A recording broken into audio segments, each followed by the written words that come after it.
Assalamualaikum warahmatullahi wabarakatuh. Perkenalkan, nama saya Helsa Fikira Salwa dari kelas AA1. Di sini saya akan menjelaskan materi tentang pengantar pendidikan Pancasila. Pengertian Pancasila. Pancasila adalah suatu dasar nilai serta norma untuk mengatur pemerintahan sebagai penyelenggara negara. Maka Pancasila merupakan sumber dari segala sumber hukum yang berlaku. Tujuan Pancasila: 1.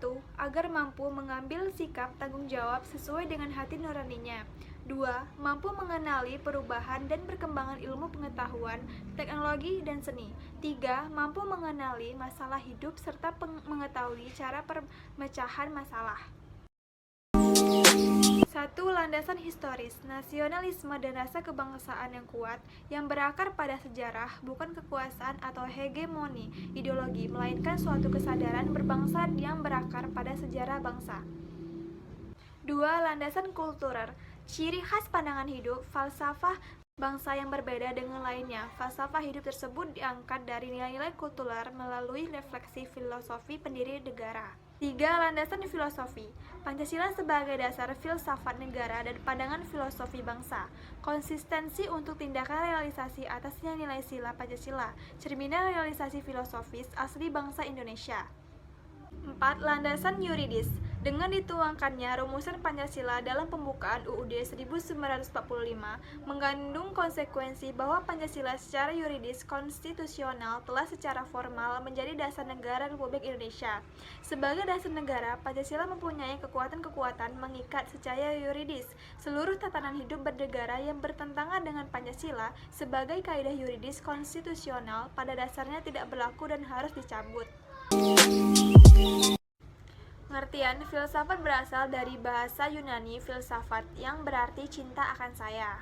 Tujuan filsafat: 1. Teoritis, usaha untuk mencapai hal yang nyata. 2. Praktis, pedoman hidup dari tujuan teoritis dipraktekkan. Fungsi filsafat: memberikan ketekunan dalam mencari pedoman arti dari makna hidup.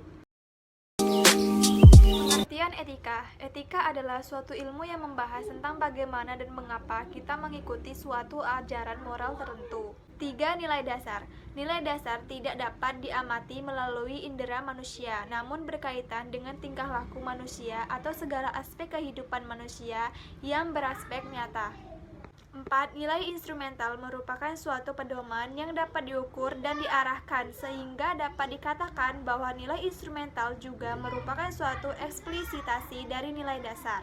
5. Nilai praksis merupakan perwujudan dari nilai instrumental sehingga dapat berbeda-beda wujudnya. Namun demikian tidak bisa menyimpang atau bahkan tidak dapat ditentang. Pengertian ideologi adalah set gagasan atau pemikiran yang berorientasi pada tindakan yang diorganisir menjadi suatu sistem yang secara teratur. Pancasila sebagai ideologi nasional. Nilai adat istiadat, budaya, dan religius telah ada dan berasal dari bangsa Indonesia menjadi dasar ideologi yang dirumuskan oleh pendiri negara. Kedudukan dan fungsi Pancasila. Pancasila sebagai pandangan hidup bangsa, Pancasila sebagai dasar negara. Ideologi terbuka adalah ideologi yang dapat berinteraksi dengan perkembangan zaman disertai dinamika intern. Ciri-ciri ideologi terbuka: 1. Nilai dasar memiliki isi gemuk tetap. 2. Nilai instrumental memiliki sifat dinamis. 3. Nilai praksis merupakan interaksi antara nilai instrumental dengan situasi konkret pada tempat dan situasi tertentu.